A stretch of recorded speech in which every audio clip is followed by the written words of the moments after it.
The top 3 side hustles that you can start right now. And no, we're not talking about drop shipping, starting an Etsy store, or detailing cars. See, the biggest mistake all the other videos make when they talk about Etsy stores or drop shipping is that they assume just because you can do the side hustle at any time, for example after work, that it makes for a great side hustle.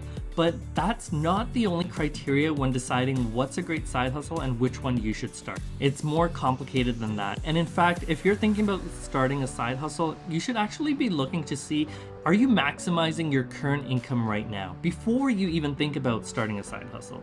So for example, if you're in a career, you need to think about, are you getting underpaid and so you need to switch companies?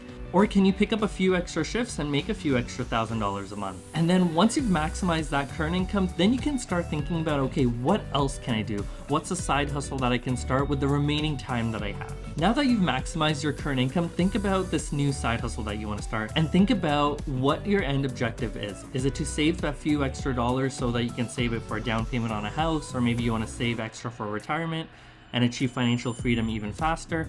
Or is it that you don't really like your 9-to-5 and you want to start a side hustle that can eventually replace your 9-to-5? And depending on your goal, the side hustle that you start will vary and the complexity of that side hustle will change. So for example, the ones that I talked about earlier, the Etsy store or the car detailing, those are full-on businesses. You've got to go out there and build a clientele, marketing, sales. That's a full-on business. And because it's a business, you've got startup costs. Even though they might be little for an Etsy store or car detailing, you do have those costs, and it might take a few months for you to even break even. So while they are more complicated to start, the benefit is those side hustles can become your full-time job eventually, and you can replace your 9-to-5. But that's something you've got to think about is, are you starting this side hustle so you can replace your 9-to-5?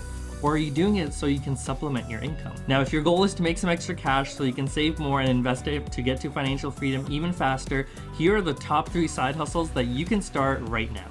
The first one is going to be getting involved with the gig economy. So that could be driving for Uber or Lyft, or doing food delivery for example, Uber Eats or DoorDash. Let's say you make $25 an hour on the apps, then after expenses, for example, gas and maintenance for your car, you're left with $15 an hour. And that's still on the conservative side. I think you could make a little bit more, but let's use that 15 as a starting point. So if you're making that over a few hours and over a week, you could easily make a few extra $100 that can go directly into a savings or an investment account. And the best part about the gig economy is that it's super easy to sign up. There's little upfront investment and you control your hours. So let's say you want to go on the app for a few hours after work, you can do that. You want to go and drive Uber on the weekends, you can do that as well. You have that flexibility. And then let's say you're away and you don't want to go on the app, or you've got plans, then you don't. And compare that to one of the other side hustles we talked about earlier. Those are full-on businesses, so it's a lot more difficult to just switch it off. And let's say you make an extra $500 a month and you put that into an investment account over a few years, that's going to add up and really help you get to financial freedom faster.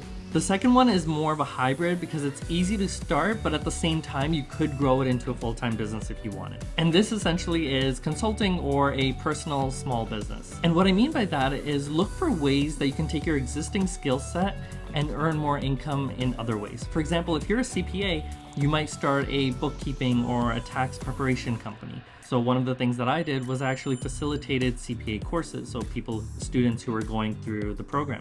And I actually made a few $1,000s a year from that. Or if you're a real estate agent, maybe you provide consulting for investors and you analyze their deals and give them a second opinion. Make sure you're doing it the proper way and you're not actually trying to go after them as a client. Maybe you're a nurse or a lawyer and you can join a community program and work there for a few extra hours. So in essence, it's using your existing skills that you've already developed and are in the career of, and just building on them. So you're not going out there and learning something completely new. For example, starting a photography business if you have no idea how to do photography. And the best part is these are skills that as you develop will help you in your career and could even take your career in a whole new direction. For example, one of the course instructors that I worked with, who worked originally in accounting and then started teaching as a side hustle, but eventually she loved it so much that she looked for ways that she could turn teaching into her full-time job. And so she left her accounting job and went into teaching full-time. And the third one, and the one that I think is the most powerful, my favorite, is Airbnb or house hacking. The premise of the idea is that if you've got a spare bedroom, you basically want to rent it out on Airbnb.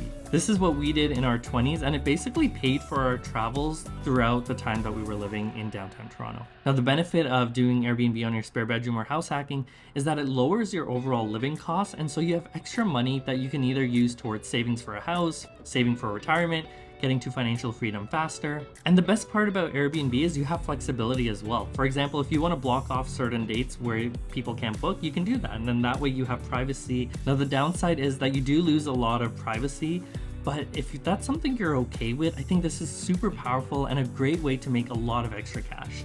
Imagine if you charge $100 per night for a spare bedroom, which is reasonable for a big city like Toronto. You basically need to rent out your room for 10 nights, and that's an extra $1,000. Now, the downside is that you do lose a lot of privacy, and it's definitely not for everyone.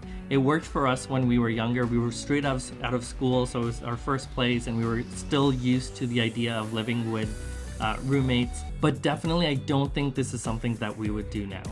Another benefit of going down the Airbnb path is you actually develop a lot of business skills that can be used for other ventures as well. Especially if you're thinking about investing in real estate, you can learn a lot from Airbnb. In fact, if we hadn't done Airbnb when we lived in Toronto, we wouldn't have developed the skills of what a profitable and successful Airbnb looks like today. We can now look at a property and analyze it and understand, okay, would this make a good Airbnb or not?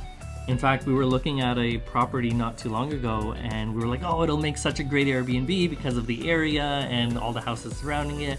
But then as we dug deeper into it, we realized there were a lot of factors that you might not notice right away, but we're like, for us, they stood out because we had that experience in the past. And if you want to follow along with what our future plans are within the Airbnb space, then be sure to subscribe because you'll get it right here on the channel. All right, there you have it. Let me know which side hustle you're gonna start, or if you've already started, what is it? I'd love to learn more about it. Leave a comment, and I will see you next week.